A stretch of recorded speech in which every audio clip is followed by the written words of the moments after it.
Dear student, welcome to all of you.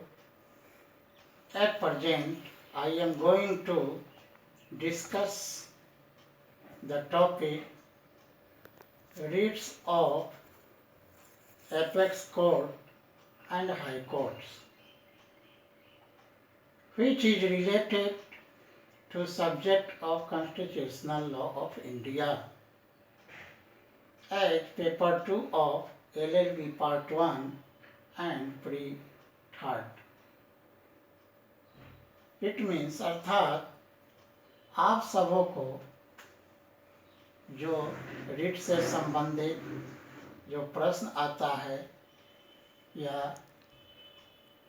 जो आपके समझने के लिए आवश्यकता है, उसमें जैसे परीक्षा से संबंधित प्रश्न आता है कि what constitutional remedies are available to an aggrieved person for the enforcement of his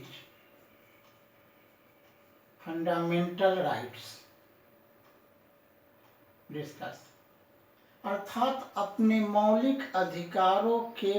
प्रवर्तन के लिए किसी पीड़ित व्यक्ति को कौन कौन से संवैधानिक उपचार प्राप्त है, उसको बताइए या वर्णन कीजिए। दूसरा प्रश्न आता है इसी से संबंधित कि right short notes on habeas corpus, बंदी प्रत्यक्षीकरण, मैंडेमस, उत्प्रेस जो मैंडेमस है, परमादेश, सर्सियोरेरी, उत्प्रेषण या प्रोहिबिशन, प्रतिषेध या अंतिम कोई वारंटो, इट मीन्स अधिकार परीक्षा, कि ये जितने भी रीट है इस पर भी शॉर्ट नोट्स आता है। तो अब हम सबों को ये जानना आवश्यक है कि ये जो रीट जो संविधान के अनुच्छेद 13 या 38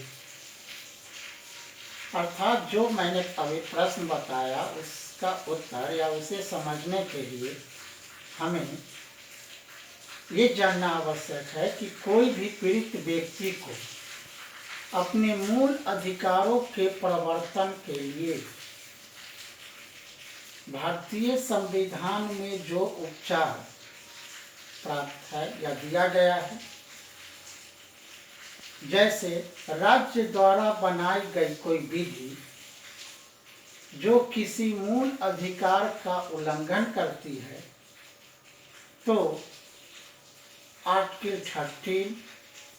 के अंतर्गत उच्चतम न्यायालय या संबंधित राज्य के उच्च न्यायालय तथा अनुच्छेद 32 एवं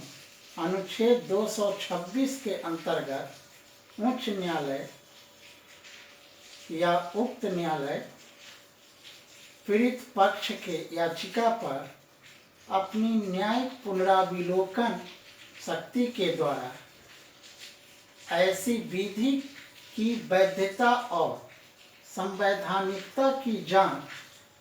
कर उसे समुचित मामलों में परिवर्तन हेतु रिट जारी कर सकता है। अर्थात कहने का अर्थ कि यदि संविधान के भाग 3 में प्रदत्त मूल अधिकारों को परिवर्तित करने के लिए और किसी अन्य प्रयोजन के लिए संबंधित राज्यों में किसी व्यक्ति या प्राधिकारी को समुचित मामलों में किसी सरकार को ऐसे निर्देश या आदेश या रिट जिनके अंतर्गत जो उक्त रिट है, बंदी प्रत्यक्षीकरण, परमादेश, प्रतिषेध, अधिकार परीक्षा या उत्प्रेषण जारी करने की शक्ति होगी। तो जैसा कि आप जान गए कि उच्चतम न्यायालय या उच्च न्यायालय को मौलिक अधिकार या अन्य लीगल अधिकारों के संरक्षण हेतु निम्नलिखित 5 रिट जारी करने का अधिकार है, जिसमें पहला है हैबियस कॉर्पस, बंदी प्रत्यक्षीकरण। तो जैसा कि बंदी प्रत्यक्षीकरण जो हैबियस कॉर्पस लैटिन वर्ड है, उसका हिंदी शब्द बंदी प्रत्यक्षीकरण होता है, जिसका अर्थ है बंदी व्यक्ति को न्यायालय के समक्ष प्रस्तुत करो। जो किसी अर्थात जो आदेश के रूप में उन व्यक्तियों के विरुद्ध जारी किया जाता है जो किसी को बंदी बनाए हुए, अर्थात जिस व्यक्ति को पुलिस के द्वारा गिरफ्तार किया गया है, तो यह बंदी प्रत्यक्षीकरण के तहत यह बंदित है कि उस बंदी को उस प्राधिकार के द्वारा या प्राधिकारी के द्वारा 24 घंटा के भीतर न्यायालय में प्रस्तुत कर स्पष्ट करे कि उन्हें किस प्राधिकार के तहत गिरफ्तार किया गया है। तो कहने का तात्पर्य कि इसका मुख्य उद्देश्य है कि अवैध रूप से निरुद्ध किए गए व्यक्ति को अर्थात बंदी को शीघ्र उपचार प्रदान करना। क्योंकि सुनील बत्रा वर्सेस दिल्ली एडमिनिस्ट्रेशन के मामले में उच्चतम न्यायालय ने अभी निर्धारित किया था, निर्णय दिया कि इस रीट का प्रयोग गिरफ्तार व्यक्ति को केवल गिरफ्तारी से मुक्त करने का ही नहीं, बल्कि जेल में उसके विरुद्ध किए गए अमानवीय और क्रूर बर्ताव से संरक्षण प्रदान करना है। अर्थात इसके अंतर्गत रिट की मांग या तो बंदी स्वयं कर सकता है या उसके रिश्तेदार, संबंधी या अन्य व्यक्ति भी उसके तरफ से रिट जारी कर सकता है। तो बंदी प्रत्यक्षीकरण मीन्स बंदी के अधिकारों के संरक्षण के लिए है। दूसरा रिट परमादेश है, मैंडेमस। परमादेश का अर्थ होता है कि हम आदेश देते हैं, अर्थात परमादेश उच्च न्यायालय का एक ऐसे आदेश है जिसके द्वारा किसी व्यक्ति या लोक प्राधिकारी जिसके अंतर्गत सरकार या निगम भी आते हैं को उनके विधिक या लोक कर्तव्य, पब्लिक ड्यूटीज या किसी संविधि के अधीन जो आरोपित कर्तव्य है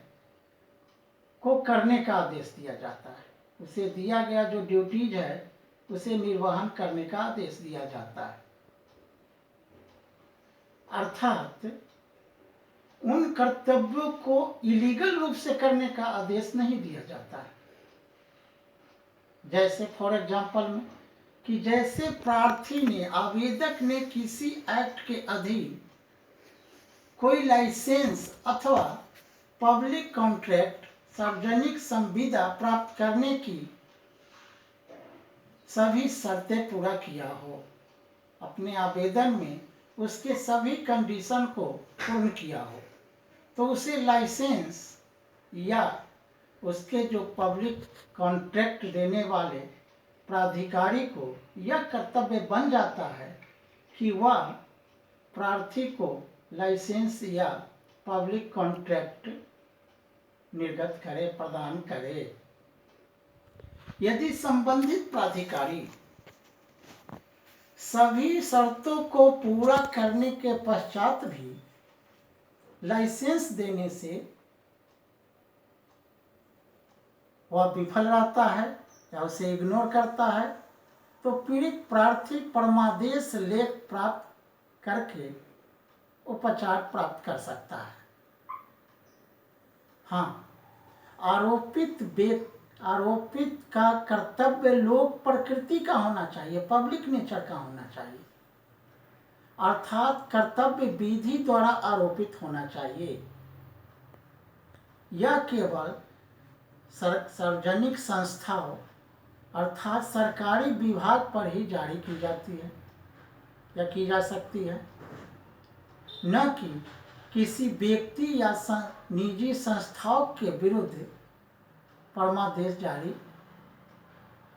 नहीं किया जा सकता है। जैसा कि आप मध्य प्रदेश बनाम जीसी मंडमारा के केस में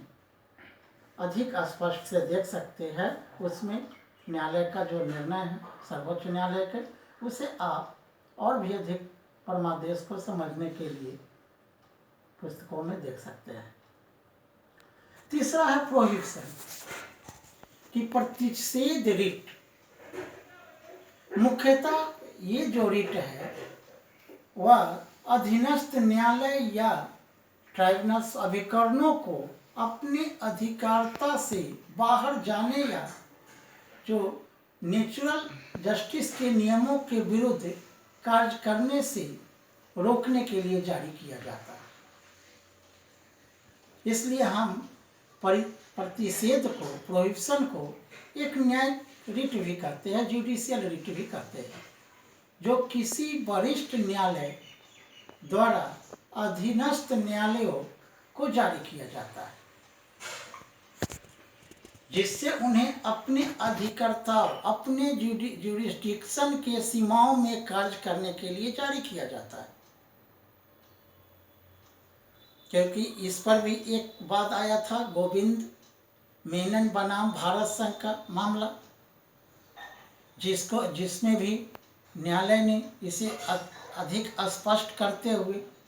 क्योंकि प्रतिषेध और अधिकार परीक्षा उत्प्रेषण एक दूसरे से, प्रतिषेध और उत्प्रेषण एक दूसरे से जुड़ा हुआ है, इस वाद में न्यायालय ने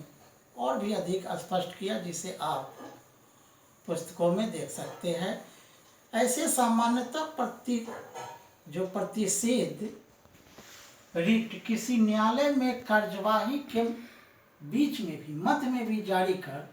उस कार्यवाही को रोका जा सकता है। ने कहने का अर्थ कि इस रीट के माध्यम से उक्त न्यायालय को उसके अधिकारता, उसके ज्यूरिसडिक्शन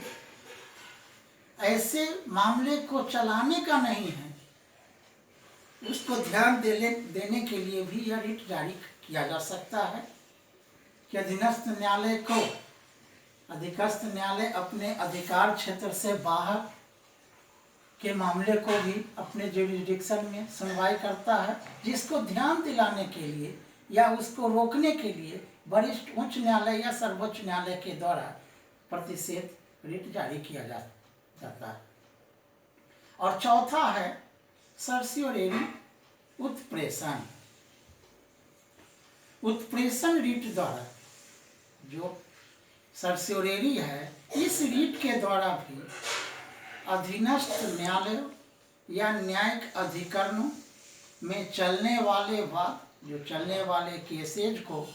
ऊपर के न्यायालय अर्थात उच्च न्यायालय या सर्वोच्च न्यायालय के पास भेजने का आदेश दिया जाता है, जिससे उनके निर्णय की जांच की जा सके, और यदि दोषपूर्ण है तो वह निर्णय, अगर दोषपूर्ण है तो निर्णय को रद्द किया जा सके। यानी कहने का अर्थ कि अधीनस्थ न्यायालय या किसी ट्राइब्यूनल में अगर कोई केस है, कोई बात जो जांच किया गया हो लेकिन उसमें कुछ खामी रह गया हो, या कुछ जो वरिष्ठ न्यायालयों के नज़र में उसमें कुछ कमी रह गया है, तो वरिष्ठ न्यायालय उस वाद पर जांच कर अधीनस्थ न्यायालयों के निर्णयों को रद्द भी कर सकता है। जैसा कि बम्बई राज्य बनाम खुशहाल दास के केस में मामले में देखने को मिला है। उसमें उच्चतम न्यायालय ने कहा कि जहां किसी भी व्यक्तियों को कोई निकाय जो नागरिकों के अधिकारों को प्रभावित करने वाले प्रश्नों के निपटारा करने का विधिक अधिकार प्राप्त रखता है और न्यायिक ढंग से कार्य करने के कर्तव्य बद्ध हो, अपने उस विधिक अधिकार के लिए या प्रशासनिक पदाधिकारियों के कार्यों को हटाने या रद्द करने के लिए ऐसे जारी नहीं किया जा सकता, बल्कि एक ऐसे न्यायिक कार्य दिखता है या एक ऐसे न्यायिक कार्य से प्रतीत होता है कि जो किसी सक्षम पदाधिकारी द्वारा और परिस्थितियों पर विचार करके किया गया है, अर्थात अधीनस्थ न्यायालयों के जो या प्रशासनिक अधिकारियों के कार्यों पर परिस्थितियों के अनुसार ऊपर के न्यायालयों द्वारा विचार किया जा सकता है, जो दूसरे के अधिकारों को प्रभावित करता है या उन पर दायित्व आरोपित करता है। क्योंकि उत्प्रेषण रिट जारी करने का आधार उच्चतम न्यायालय द्वारा अपने अधीनस्थ न्यायालयों के निर्णय के विरुद्ध कुछ आधारों पर जारी करने का आया। यानी जो बेस क्या था, पहला था कि ज्यूरिस्डिक्शन का अभाव, अर्थात अधीनस्थ न्यायालय अपने ज्यूरिस्डिक्शन के से ऊपर जाकर कार्य करता हो, या दूसरा है नेचुरल जस्टिस के सिद्धांतों का उल्लंघन, जैसे न्यायालय की निष्पक्षता से रिलेटेड हो कि नो मैन शैल बी जज ऑन हिज ऑन केस, कि कोई भी व्यक्ति अपने ही केस में जज नहीं हो सकता, या इसके दूसरा रूप में कहेंगे कि पक्षकारों को अपने सफाई का समुचित अवसर देना, कि ऑडी अल्ट्रम पार्टेम, यानी दोनों पक्ष को सुनिए, वादी प्रतिवादी दोनों पक्ष के सुन कर दीजिए, नेचुरल जस्टिस के अंतर्गत। और तीसरा आधार उच्चतम न्यायालय ने कहा कि निर्णय में वैधानिक भूल या गलती, जो निर्णय हुआ है उसमें लीगल भूल हुआ हो या कुछ गलती हुआ हो, जिस पर उत्प्रेषण सर्सियोरेरी रिट जारी किया जा सकता है। इसके अलावा पांचवा जो अंतिम रिट है, क्यू वारंटो, अधिकार परीक्षा। तो यहाँ क्यू वारंटो इट मीन्स अधिकार परीक्षा का अर्थ है कि आपका प्राधिकार क्या है, आपका प्राधिकार क्या है, आपका राइट क्या है। यह रिट किसी ऐसे व्यक्ति के विरुद्ध जारी किया जाता है जो किसी सार्वजनिक पद को अवैध रूप से धारण किए हो, अर्थात इस रीट द्वारा उससे पूछा जाता है कि वह किस प्राधिकार के तहत यह पद धारण किया है। इसका मुख्य उद्देश्य है किसी व्यक्ति को अर्थात उस पद के धारण करने से रोकना, किसी व्यक्ति को उस पद को धारण करने से रोकना जिसे धारण करने का उसे वैध अधिकार प्राप्त नहीं है। फॉर एग्जाम्पल, कि किसी प्रोफेसर को या किसी लेक्चरर को यदि सिर्फ एमए पास पर उसे पढ़ाने का मौका दे दिया जाए, उस पोस्ट पर बहाली कर दिया जाए, जबकि यूजीसी के द्वारा उसे नेट या पीएचडी की डिग्री मान्य है, तो वहाँ उसको वह क्वालिफिकेशन नहीं है लेकिन उस पद को वह धारण कर लिया हो। या दूसरा होता है कि किसी कॉलेजेज में या किसी संस्था में अगर वैसे व्यक्ति मुख्य अधिकारी के रूप में नियुक्त हो जाते हैं जिसे उसके क्वालिफिकेशन यानी उस पद के क्वालिफिकेशन को वो पूर्ति नहीं करता, तो वैसे स्थिति में क्यू वारंटों के द्वारा न्यायालय से रिट जारी किया जा सकता है यदि जांच करने पर यह पता चलता है कि उसको पद धारण करने का कोई लीगल राइट नहीं था।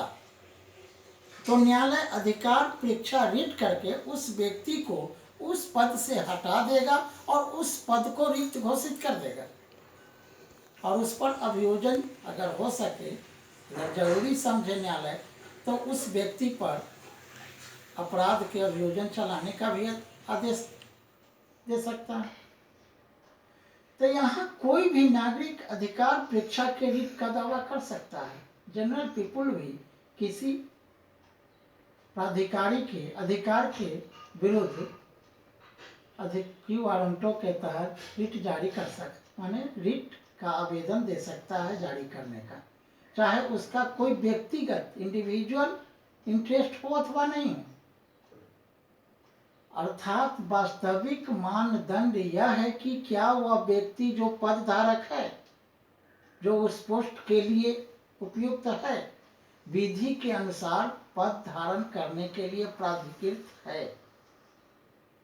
इस पर एक वाद आया था राजेश अवस्थी बनाम नंदलाल जायसवाल का, जो 2013 में आया था। इस वाद में सुप्रीम कोर्ट ने इसे स्पष्ट कर दिया है, जिसे आप पुस्तकों में देखें या किसी माध्यम से अधिकार परीक्षा को और अधिक गहराई से समझ सकते हैं। तो इस तरह से किसी भी पीड़ित अर्थात इसके तहत पीड़ित व्यक्ति या किसी भी जो संवैधानिक उपबंध या संवैधानिक संस्था, सार्वजनिक संस्था के प्राधिकार को इलीगल रूप से उस पर कार्य करता है, या जो अधीनस्थ न्यायालय अपने अधिकार क्षेत्र से बाहर जाकर कार्य करता है, अथवा जो गिरफ्तार निरुद्ध व्यक्ति है उसके अधिकारों के संरक्षण के लिए, या जो पुलिस के द्वारा जिस व्यक्ति को गिरफ्तार किया गया है, क्या वह उसके प्राधिकार गिरफ्तार करने वाले के प्राधिकार के अंतर्गत उसकी गिरफ्तारी का कार्य आता है, या वह निरुद्ध व्यक्ति क्या उस अपराध को वह किया है, इत्यादि के संबंध में उच्चतम न्यायालय या उच्च न्यायालय ये उक्त रिट जारी करता है। और इसके विस्तृत रूप से समझने के लिए कुछ पुस्तकों में देखिएगा, कुछ आर्टिकल भी गूगल पर होगा, उसको समझिएगा। ऐसे सामान्यतः इस प्रश्न के उत्तर के लिए यह कंप्लीट है। आगे फिर हम दूसरे चैप्टर पर देखेंगे जो परीक्षा उपयोगी हो। धन्यवाद।